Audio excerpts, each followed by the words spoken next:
to LOA Today. I'm Walt Thiessen. I've been doing this podcast since September of 2012, and boy, are my lips tired. This is your daily dose of happy. We are so happy you decided to join us today.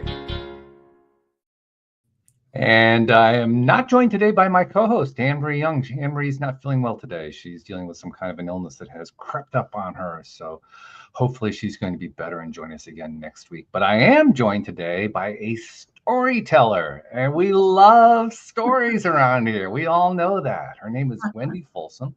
And first of all, Wendy, welcome to the program. How you doing? I'm doing very well. I'm excited to be here. Glad to have you. The second thing I got to ask you is, I love that you're into storytelling, but this is not exactly the first thing that people pick when they decide what their career path is going to be. How did you end up as a storyteller of all things? It's been a winding path. So my first background was in theater and doing musical theater primarily. And then, I had children, and it was just hard to commit to such a long performance and rehearsal schedule. And I moved to an area that had a very prominent storytelling festival.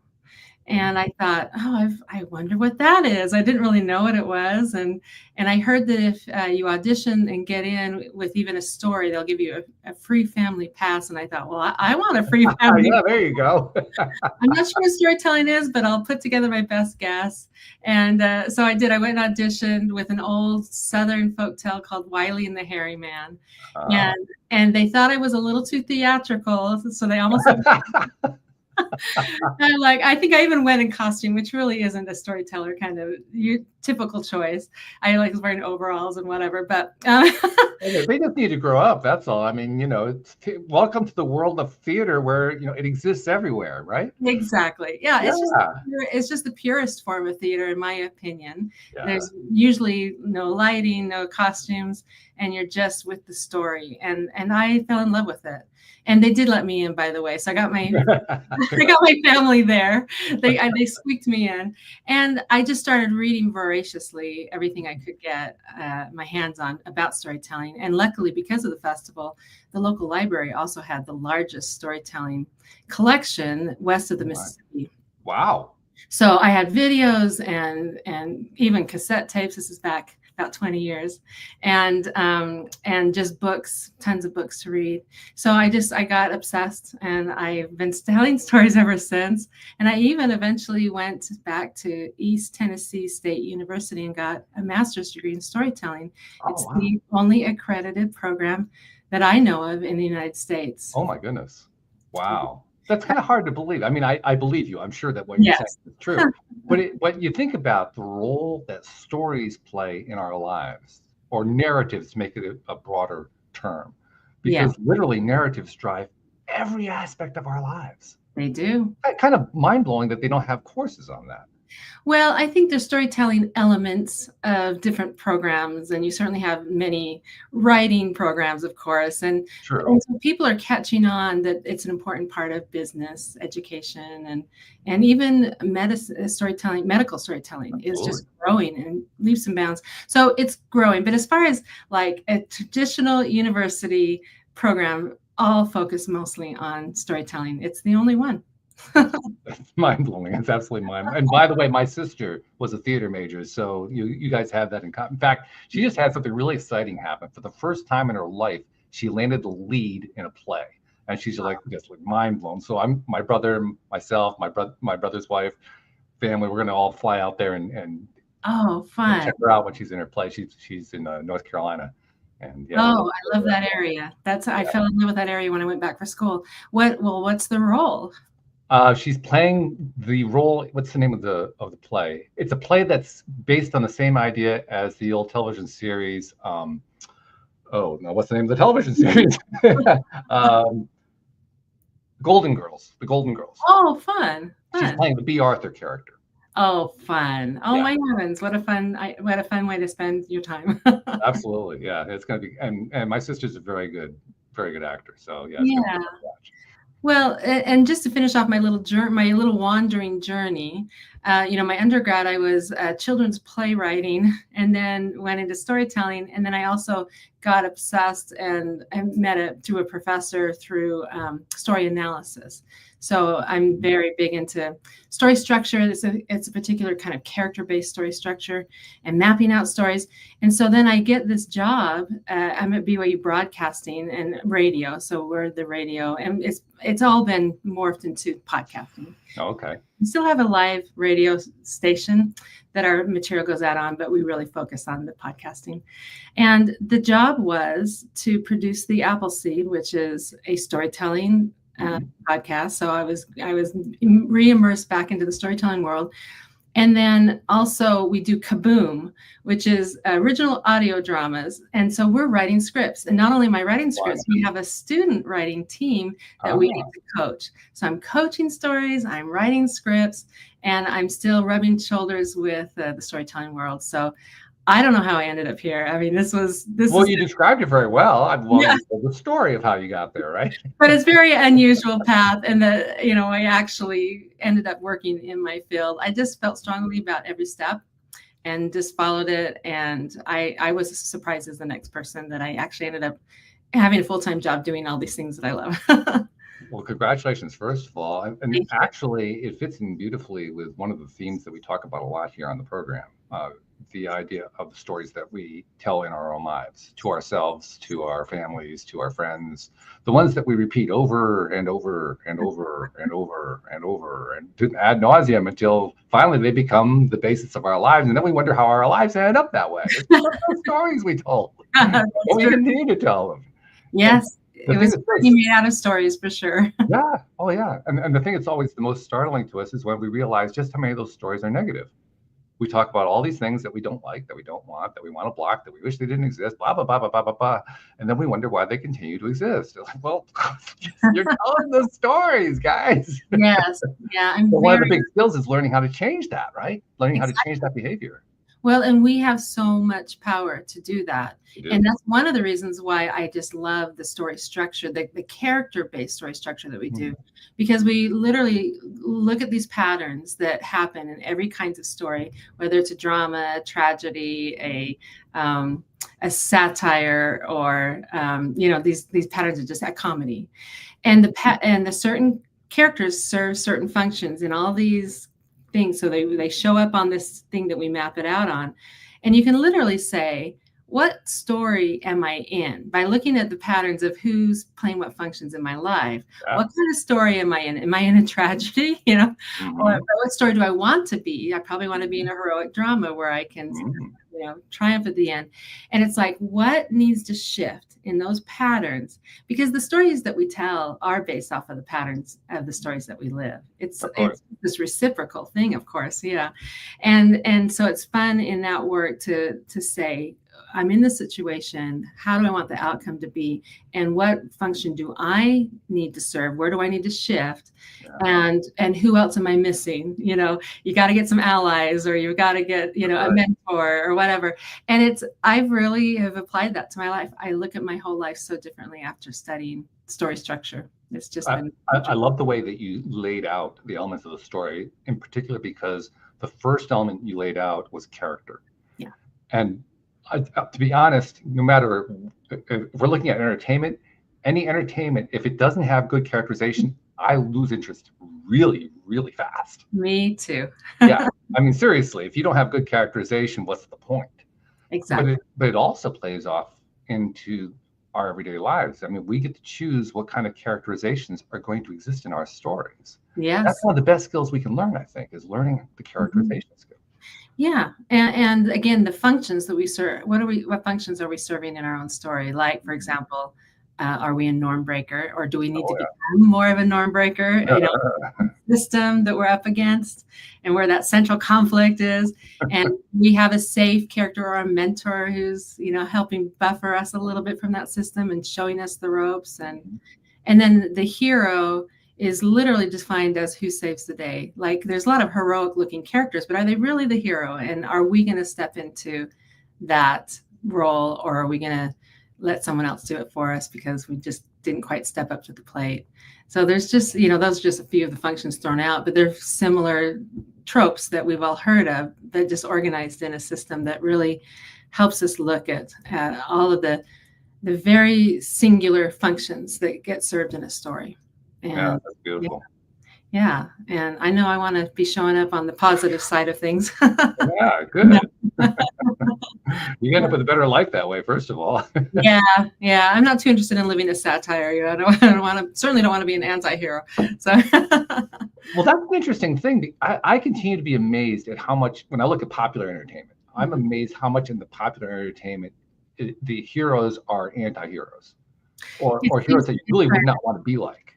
Yeah, it seems to be a trend lately, especially. And it's probably just reflecting the cynicism that's going on in our society. I think typically when you have an anti-hero, and they're unpleasant little stories, but they're fighting up, they still exist for a reason, and maybe even sort of a noble reason, because they're fighting up against a system that's more corrupt than they are. Right. And so it's the author or the screenwriter poking at us and saying, wake up, like this is going on in our world, and trying to slap us awake a little bit with an uncomfortable story. And so it's still not my favorite kind of story, but it helps to kind of know why some of those stories get written. And they're really kind of protests in a way to say, we're messed up. We should do something about this. Yeah, well, I mean, probably the best advantage or takeaway that we get from any of these dysfunctional stories, for lack of a better term, is that they tell us what we don't want. We have to know what we don't want before we know what we want. It's true. Yeah. I mean, that's why mistakes are so valuable for us, right? Because we learn the most is from the mistakes, and you've got to struggle up against those forces, and it kind of refines and defines who we are. Yeah, refining, that's a good word. Yeah. Because that's literally what life is. I mean, all these life lessons that we learn and so forth, they're all forms of refinement. Yep. A little bit more, add a little bit more, piece it together a little bit more, form it into something a little bit more coherent than it was 10 minutes ago. Yeah. I was just talking to an adult child yesterday, and they were kind of bemoaning the fact that they had wasted like 7 years on a relationship and it wasn't good. And I'm just like, it's not wasted. It's the only way you can waste your life is by not showing up for it. Mm-hmm. Otherwise, you've got to embrace the love and the suffering. I think it's, the opposite sides of one coin. They come together, and you have to embrace it all. And that's the only way otherwise nothing's wasted. It just never is. It may not be fun. May not be pleasant. It's a theme that has played out over and over here on this podcast. I've been doing this one since 2012, and hundreds of people interviewed over the years. And the theme that plays out over and over and over again is guests who come onto the show who went through some sort of trial and tribulation, some sort of crash and burn, came out the other side, learned a ton from it, and then declared, to the surprise of everybody, I am so glad I went through that. I never want to go through it again, but because I got so much out of that experience. Yeah, I definitely have those moments too. We all have, really, if we're honest with ourselves. Well, it's probably even the purpose of life, right? I think we're here to grow and learn. And, I don't know, that's what feels like the core thing that drives me inside, is that as long as I don't even really care if everything's not working out perfectly, it's, am I growing? Am I becoming something? Which goes right back to the origins of our conversation here, the learning the skill of storytelling. Mm-hmm. And I would say starting with learning to tell your own story. Yes. Not just to others, but to yourself. Yeah. I mean, today I think I'd like to really talk about how we tell our stories, but then also how we have influence on others, like in our organizations, whether that's family or business or a classroom. Like creating this storytelling culture is really important. And I've met so many storytellers, and I know a lot of people tell stories professionally. And it's like a lot of them just grew up in this great storytelling culture. They had their papa that told them stories. And, right. And that wasn't me. Like, you don't have to be born and raised in that. Everybody tells stories. And I've had to work at it a little more. It doesn't come as naturally. Here I started off 20 years ago thinking, I'm going to tell stories and then this will be great. And I loved it. But the truth was, my husband, who had a father who told a lot of stories growing up, was a much more natural storyteller than I was. And I really had to work at it. Mm-hmm. but it's accessible to everybody. And it's an important part of our lives. It's really astounding, the research that's done behind the power of stories and storytelling and sharing stories, that I think I've made it the focus of my life, but I think it's a worthwhile endeavor for anybody. I think I would say for everybody. I would really go that far. And Absolutely. the reason I say that is because when we learn how to tell a different story, that's how we improve our lives. Yeah, absolutely. I mean, when we keep saying the same story over and over again and the lives don't change, then we wonder why. It's like, well, wait a minute. You haven't changed the story. You got to change the story. Yeah. And it's really scary and hard for some people to actually look at the story. My sister, she always says, you have to figure out if the story that you've based your life on, whether it's true or not. And that can be a very difficult thing. Sure. But if it's not true, I mean, what are we doing? We are wasting a little bit of time, or we're just going to swim around in a story that's a little painful for a while until we can figure it out. Well, isn't it also true, though, that, and there's that word true, isn't it also true that the more we tell a story, the more we make it true? Well, that could be true as well. Seriously, that's why you get, if you decide which kind of story you're going to tell and you change it to a positive story or a happier story from a negative, you're going to end up with a better life because you took responsibility for what the content of that story was going to be. Yeah, and I would call that reframing. I think that's a really important skill to have, is to frame our stories. And I don't think, the whole idea of tragedies are interesting. I never used to like tragedies until I understood that tragedies can be very noble. And there's times in my life when I'm going to actually choose to be in a tragedy. I'm going to choose to lose the job or lose the friend or even the marriage. If that's the more noble path. Forward. And so sometimes that little tragic hero is a noble character generally. And so it's how we reframe that tragedy. It's how we tend to tell it. And was it a disaster, or was it maybe one of our bravest moments of our lives? Which is a wonderful way to approach the whole thing, because when you're learning how not only to retell the story, but to reframe how you think about the story. Mm-hmm. Yeah. That's when you're making the real change in your own self. Yes, it's a hugely important part of the journey. Absolutely. So let's get into some of the nuts and bolts of it, and let's start telling some stories here too. I mean, we're talking about stories. We haven't really, we kind of danced around a little bit, but a little bit storytelling. Well, I was just thinking again of some of the things that storytelling can do in our lives, and the first thing I thought about was kind of along this idea of influence, and I just thought, we have people in our lives, whether it's a business team or whether it's our children, that we do want to pass down principles, values, all these things to them. Mm-hmm. We don't live our lives in principles. We live our lives in stories. So, so I just thought, think of a time in your life, instead of telling somebody about a principle that you want to teach somebody about or lead somebody in, think about the story about when you first learned that for yourself, or when you had a very important lesson. And the first thing that came to my mind was kind of a funny high school memory. Okay. But I was in charge of assemblies in my student council job as a senior in high school. That's quite a job. Yeah, and I guess I've been in theater all my life. Like, I can't get away from it. So I'm like, I'm still doing the same things in my life that I did when I was in high school. Funny how that works. Yeah, I know. And so the problem is that the year before, the longtime faculty advisor had just had enough and retired, and didn't really get replaced. So here I was trying to run rehearsals with masses of kids that were just happy to be out of class. And I had rather quiet voice, and it was difficult. I actually loved the job most of the time, but for some reason the Christmas assembly was not going well. And and I had people just not rehearsing, and I had no adult backup whatsoever. And so the Christmas assembly got canceled, and I felt really embarrassed about that. Oh. And there was one class that I was in where these kids just berated me over this. And, you're in high school, you're just tender, And I certainly wasn't super full of confidence. And they were just so mad at me. And I knew that it wasn't that they cared about the Christmas assembly. They just wanted to get out of class and go do whatever they were going to go do for that hour or so. Right. And I had this moment where I had lots of excuses. I even told you some of them. I didn't have help. I didn't. This happened. This happened.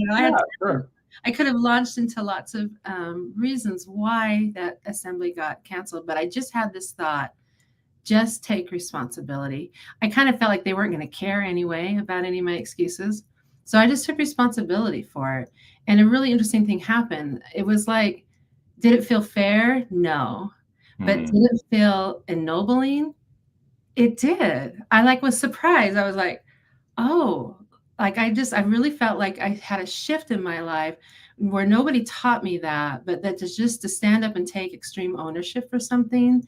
It was my responsibility to produce this assembly for the school. And that was, it's just a silly story, but it really made a difference in my life and informed as I moved forward into adulthood. So that was the first thing that came to my mind. I wonder, Walt, if you can think of anything from your life where you I don't want to put you on the spot, and if you don't, that's fine, but just any sort of little thing where you kind of learned a lesson like that had an impact on you. Yeah, actually, as you were telling your story, I thought of something from junior high school. Oh, wonderful. I participated in junior high school in intramural basketball. And as so often happens with intramural sports, there are varying degrees of skill level, there are varying degrees of sportsmanship, there are varying degrees of all kinds of stuff that goes on. Usually there are extensions of what goes on in the classroom. And in my own case, there was a group of about 3 or 4 boys who just loved to tease me continuously. Outside, not in intramural, I'm like all the time, every class that we're in, right? Yeah. I was always tall and slender, and so they equated me with a cartoon, actually animation character from that age called Gumby. So they called me Gumby, and they'd always ask me, "Where's Pokey?" And I remember Gumby well. I love Gumby. So anyway, during intramural basketball, because I was tall, obviously that's perfect for basketball, right? Because you get the rebounds and so forth. So I got picked by one of the guys who were more aggressive players. So he said, I'll be the playmaker, you get the rebound, and we'll win everything. Well, that was true, but in my mind, it was not complete because there were 3 other members of the team. And I thought, they really should be part of the whole thing. That's the whole point, right? You're doing basketball to participate. And they weren't particularly skilled. They were definitely not skilled players, but they were part of it. So first of all, we ended up in this one game where one of those 4 boys I was talking about, 4 or 5 boys, one of them was playing on the other team. And his own friends, those same ones who always were teasing me, were teasing him. They were making fun of his body. I won't go into what they were saying, but they were making fun of his body. Yeah. I thought, that's like, grow up, guys. That was the thought that was going through my mind. So at some point in the middle of the game, now I'm on the other team, right? In the middle of the game, I start ranking on them for ragging on him. Like, no, I'm not going to let you get away with that crap. You'd had enough. He kind of looked at me, and by the way, he was also the son of the superintendent of schools. So that also made an interesting little dynamic going on there. But he gave me this look like, you're defending me, but you're not even on my team. What's going on? So it was kind of an unusual situation. Another thing that happened is my friend who was the lead of our team, his name was Doug, obviously he thought of this as a 2-man team, so he was playing it that way. But I insisted if I saw one of our guys standing under the basket, I'd pass to him. I'd say, shoot. And he probably barely reached the rim with it, but he would try to do it, and I'd try to get the rebound, and I'd pass it off to Doug, and then Doug would shoot and score, and that kind of. Well, we finished the whole intramural season, and then they had an awards ceremony at the end, and we actually came in second place, and they weren't giving away second place trophies at that time, so we didn't get any trophies. So I was among the group of people who were wondering, like, why are we even here? What are we doing here? And they gave away awards for most valuable player, for highest scorer, and all this other kind of stuff, and the winning team. And they said, we have one more award to give. We have a sportsmanship award to give. Now, I didn't know what sportsmanship was. I'd never heard the term before. Oh. I was clueless about it. And then he announced I was the winner. And I thought, are they teasing me?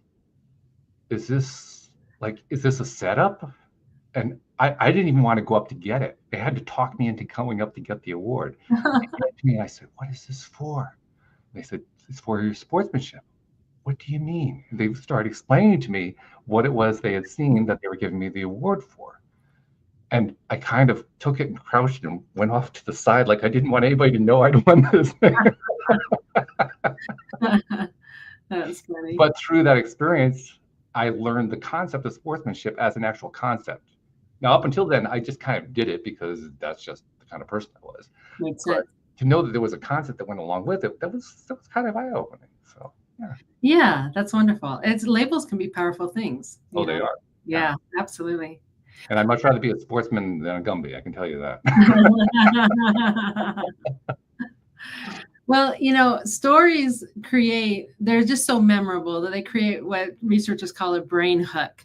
So it's something that makes it memorable. So if there's something we want to teach, if we want to teach our team at work, to take extreme ownership, maybe or have sportsmanship, whatever.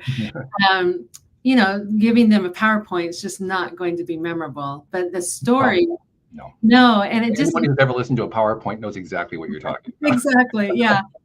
Because a brain hook is like a stimulus that engages our attention. And it activates curiosity and also more powerfully an emotional response. So because we often have this little, like we're in that story with you and we feel those feelings because we've felt those in our own stories.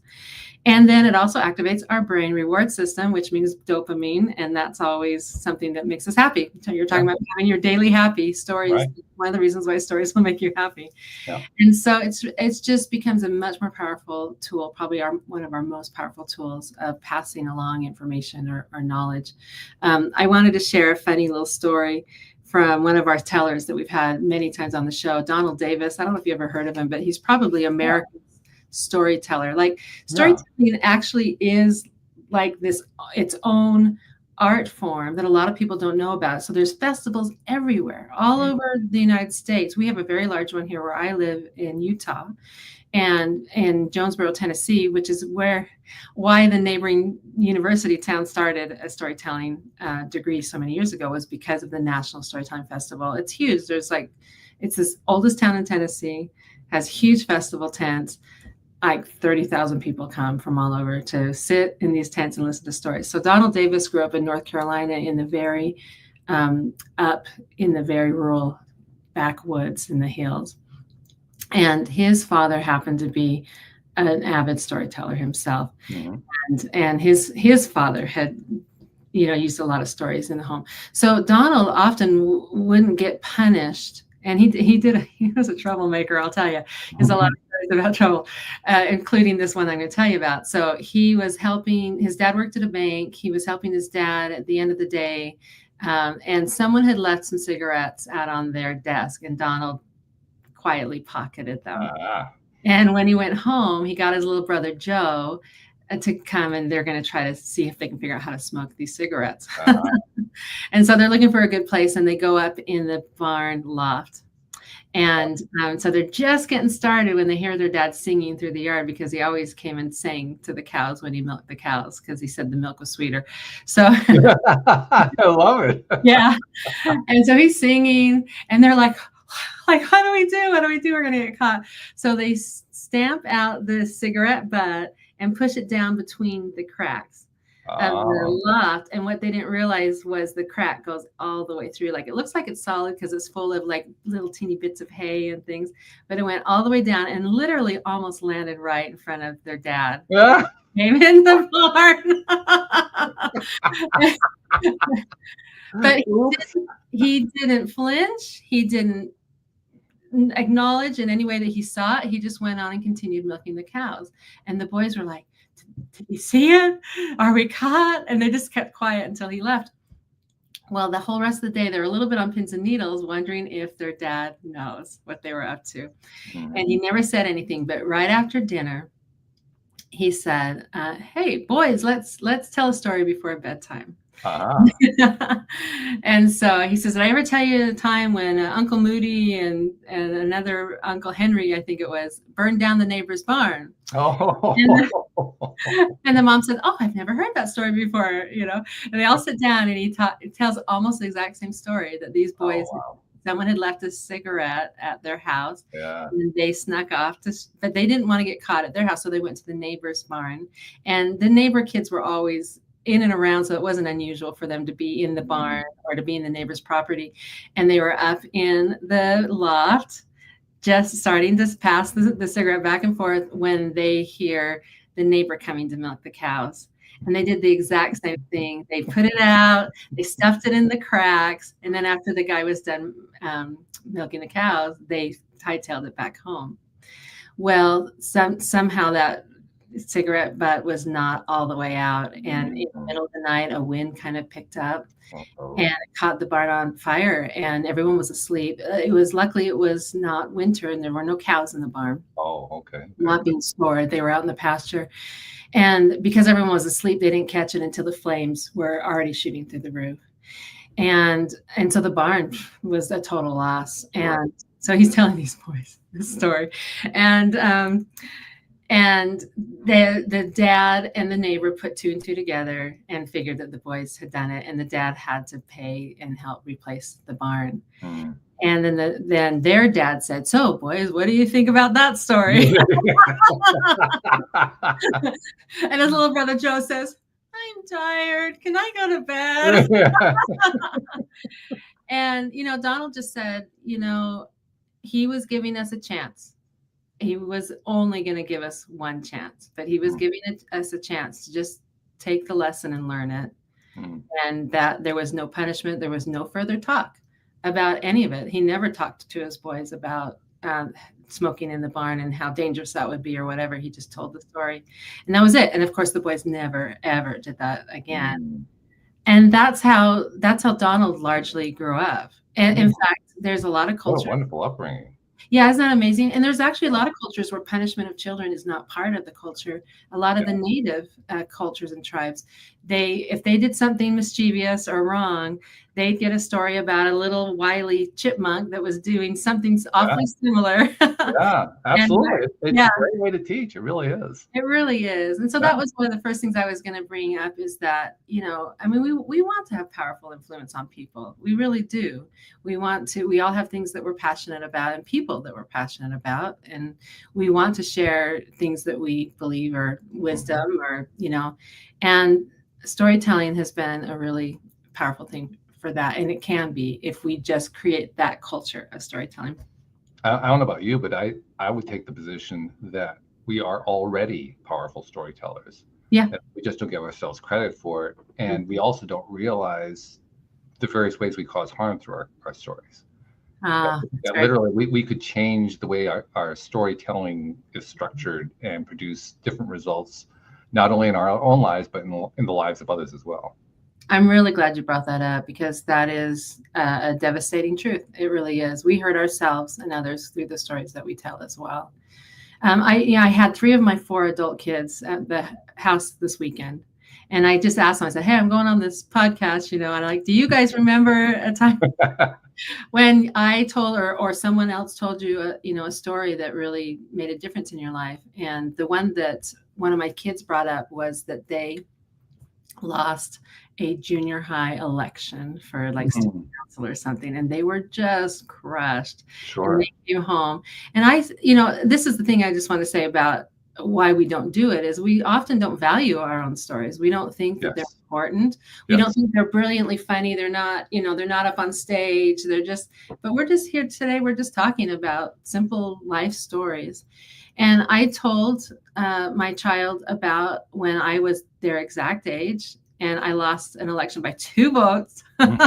I don't know who even told me that. I don't think that's probably appropriate for me to know, but I lost by 2 votes and how crushed I was, but that I had gone on and done student council as a high schooler. I've already told you a story about that. I don't know why I'm telling student council stories today, but that's the story that they brought up, right? And the comment of my child was this: I looked at you and I could see that you weren't upset about losing that election. Here they are, you're probably 14 years old, and they're absolutely crushed, and that's all they can see. But they're looking at me and evaluating as I'm telling the story. That's like, oh, like she's over it. Maybe I'll get over it too. Yeah. And it was a powerful thing, a simple little story that ended up being really powerful and helpful for that child in that moment. One of the other things that I've noticed from doing this podcast, and I'm curious to know if you have a similar experience from your podcasts. I kind of imagine that you do. So this is kind of like my way of, leading into it. Okay. One of the things that I've noticed from my podcast is how often we'll talk about something on the show where I can't imagine who would possibly benefit from it, or what they possibly would be looking for. Where is this actually going to play out in somebody's life, and they're going to say, wow, that really made a difference. And then later on I get an email telling me exactly that. Yeah. And you get that often enough, and it's not like there's tons of emails that come in, but you get that often enough, and you begin to realize everything that you talk about has an impact on someone, especially when you do it on a podcast. Yeah. In fact, I recall when I started, like I said, in 2012, I started mainly because I needed help. And so I figured I'd start a podcast from being experts on to help me. And it worked. It worked all right. Wonderful. But after a few years, we started getting listeners, which was like the last thing I expected with the podcast. And I remember the first time receiving an email. I've said this one before, but I remember the first time receiving an email from a listener, and the thought went to my head, oh my God, I have listeners. What have I been saying? Oh no, now you have to pay attention. Exactly. Oh gosh. Because I realized just how, even in ways that I might not even know about, anything that I'm talking about could have an impact on somebody. Absolutely. Words have so much power, and stories even more so. Absolutely. Yeah. Well, the next thing I want to talk about, which is also super important and super powerful, is that our stories that we tell develop our identity. And so we've already kind of touched on this without even saying so, because the types of stories that we tell really inform who we think we are. And of course, we're very concerned about our children and our grandchildren, about that they're also being able to form their identity. And I've been reading some research lately that says that family stories are the number one way to form that identity. And also there's some older research that says that it's one of the top ways to build resilience in our kids. We want to have resilience, kind of like the little election story. It was like, even though my story ended in defeat as well, she saw that life went on. That you can survive that. So it doesn't have to be happy ending stories. In fact, I would really encourage everybody to share your difficult stories too. It's hard, but how much I grew up in a family. Okay, I love my mom. She's amazing, and she passed from ALS in 2017, I think, and I miss her. But she never would talk about anything that was remotely uncomfortable. She just wanted to, like, let's just make new family memories and whatever. And that gets in the way of relationships, I think. And our families need our stories, and they need our hard stories too. Wouldn't it be helpful if somebody knew that there's a family history of addiction? Like, that's helpful information. I know for me, one of the things that I feel I've tried to talk to my daughters about is that we have been born and bred to be people pleasers, to be codependent, to be all these things. And I love telling stories about my grandma Park, who also passed down those same traits, I might add. Sure. Yeah. But also, she was also, as most people are, we're complex, right? And she also was a very strong woman. And so when she was a very young woman, probably 18, 19, maybe early 20s, she wanted to be a nurse. She just really badly wanted to be a nurse. And this is at a time where women weren't working, and This was very unusual, and they didn't have a lot of money. And so she really pleaded with her dad to help her get through nursing school. And he made her promise that if I do this, you have to take care of this family. And this also is a lesson. This is also a story about absolute, like keeping your promises and having honor, because she did that her whole life. I mean, she ended up delivering some of her own siblings at home in home births. Yeah, she was, and she just took, I mean, as a kid, oh my gosh, if you like, you wouldn't want to cough or anything around her because she would take your temperature the old fashioned way.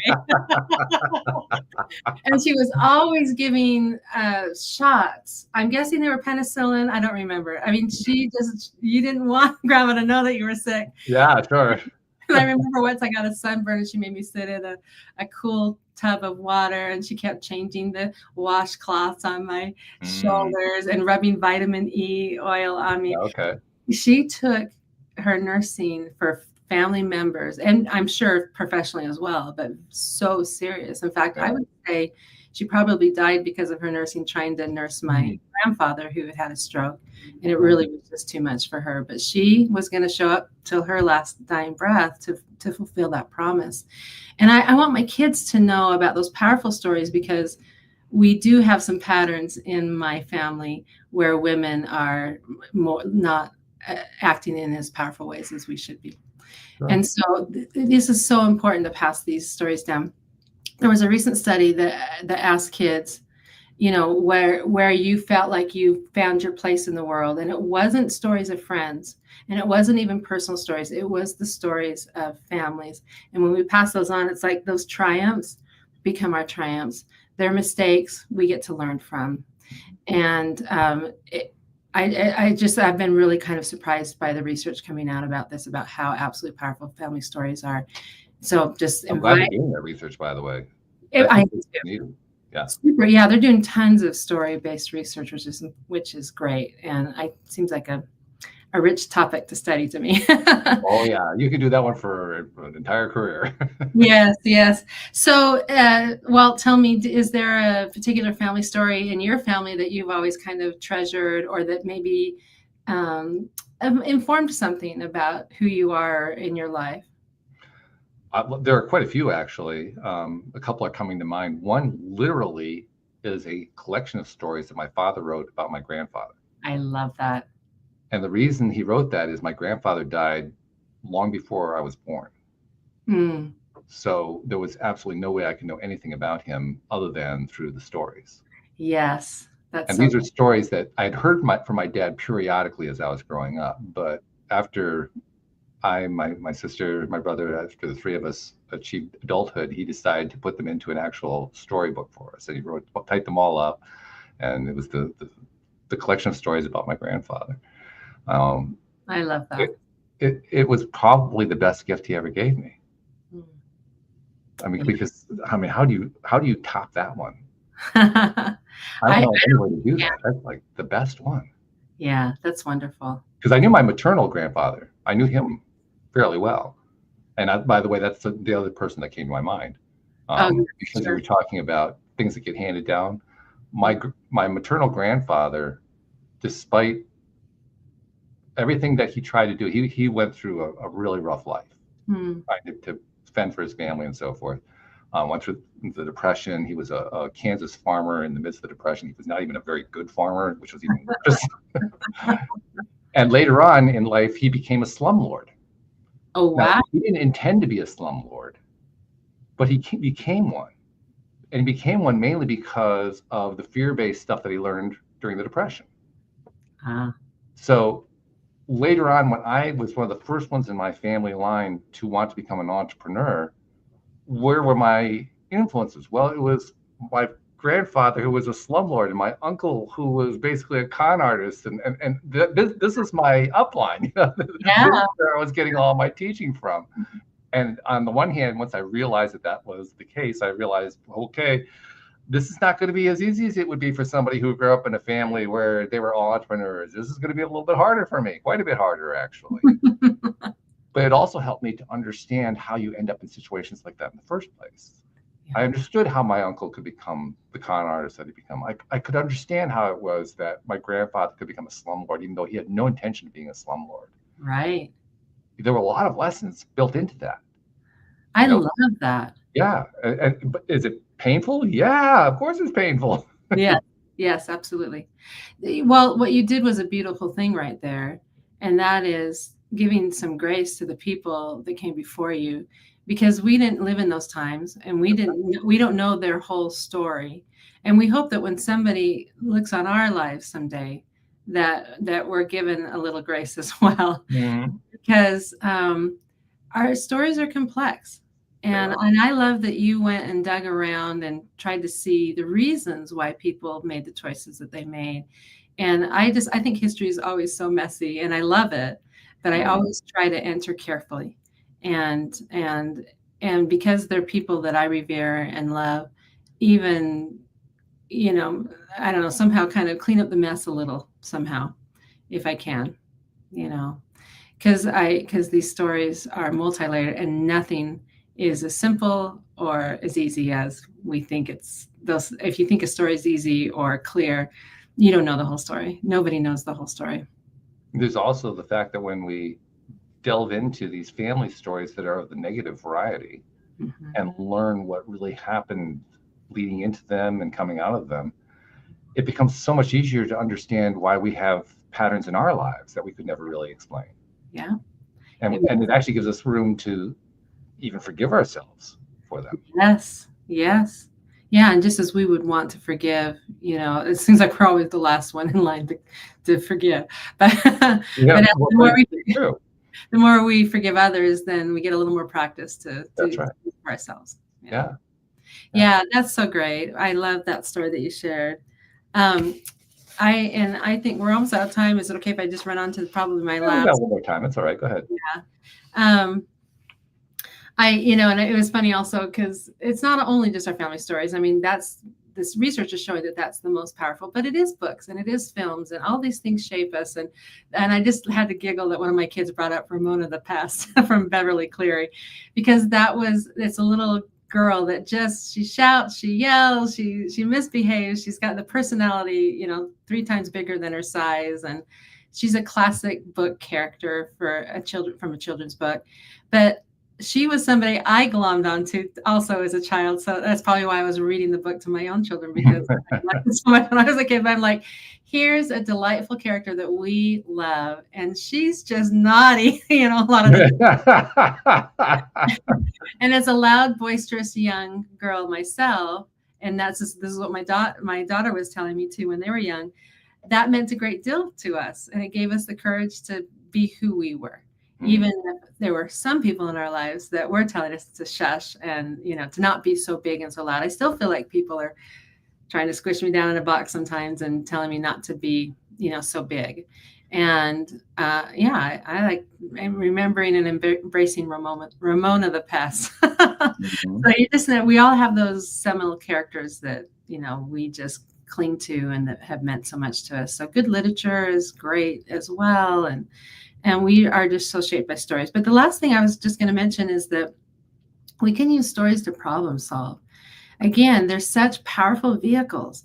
And so if we've got problems, I have a new podcast launching a week from today, actually. It's called Wink. Yeah, it's called Wink, Stories for Better Bedtimes. And it's all based around this idea of calming anxiety, busy bodies, busy minds, getting them ready and kind of teaching patterns of getting ready for bed and good sleep habits, but really focusing on some mindfulness. So there's always an adventurous little story, but then there's some mindfulness that's tied into the story, that we just breathe and we do all these things to kind of get ready for bed. Well, the reason I'm telling you about it is because Stephanie Ruff, who's the storyteller that's the host of that show, she has flourished with really young children's stories. And one of the stories in the first season is called Mommy versus Monster. She actually wrote, you're thinking, you're trying to get these kids to sleep, why are you telling them monster stories? Yeah, right.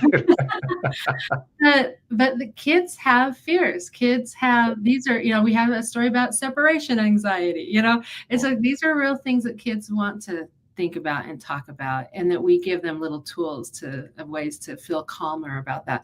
But she wrote this particular story, Mommy versus Monster, for her son, who had a period of time in his life that he was terrified of monsters, and it was very hard for him to go to sleep. So she just thought about it and created a story where the boy was swallowed by a monster. Oh. But right behind her came his mom. And the mom came down too. And together they fought the monster and succeeded. And it's a powerful little story that she just made up out of her own imagination. But her son stopped being afraid of monsters. He knew that he wasn't in it alone. And so this is such a simple little example.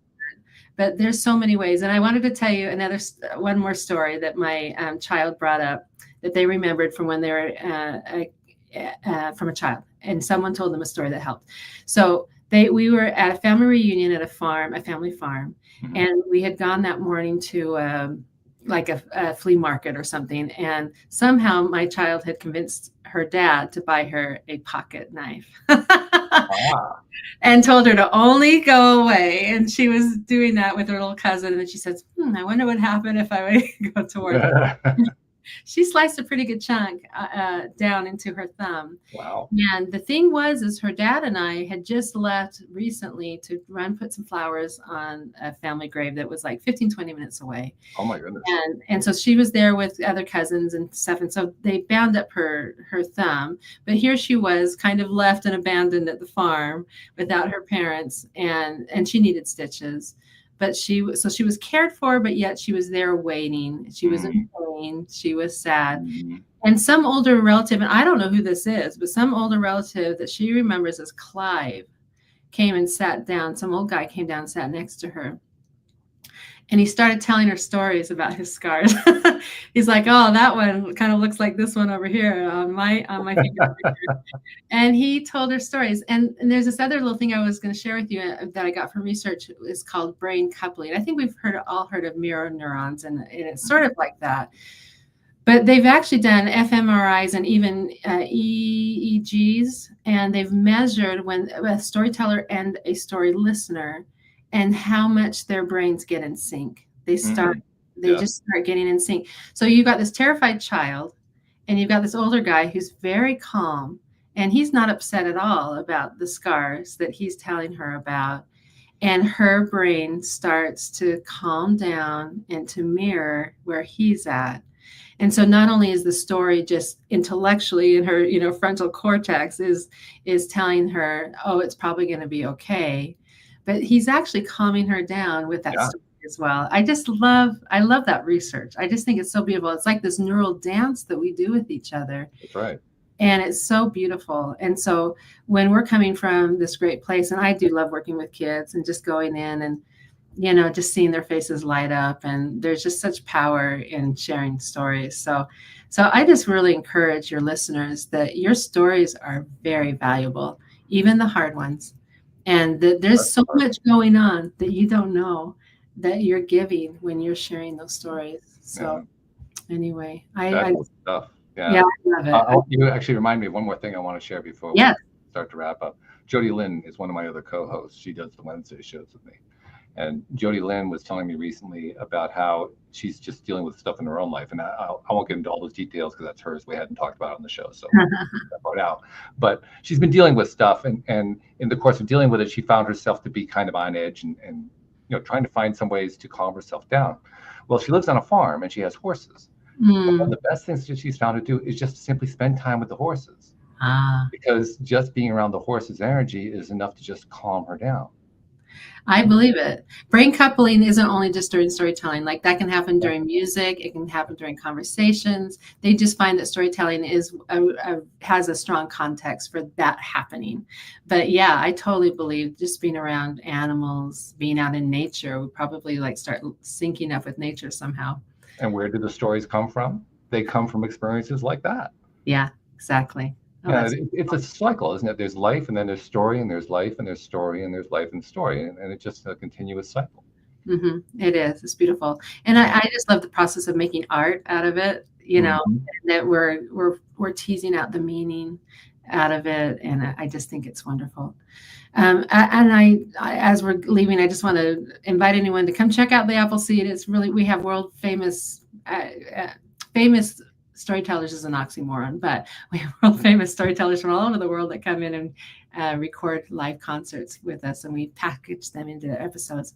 And that we now have lesson plans online that school teachers or even just parents or homeschoolers, anybody that want to come play with the stories that we've recorded. We've got a lot of really fun activities on there. So tell people how to find it.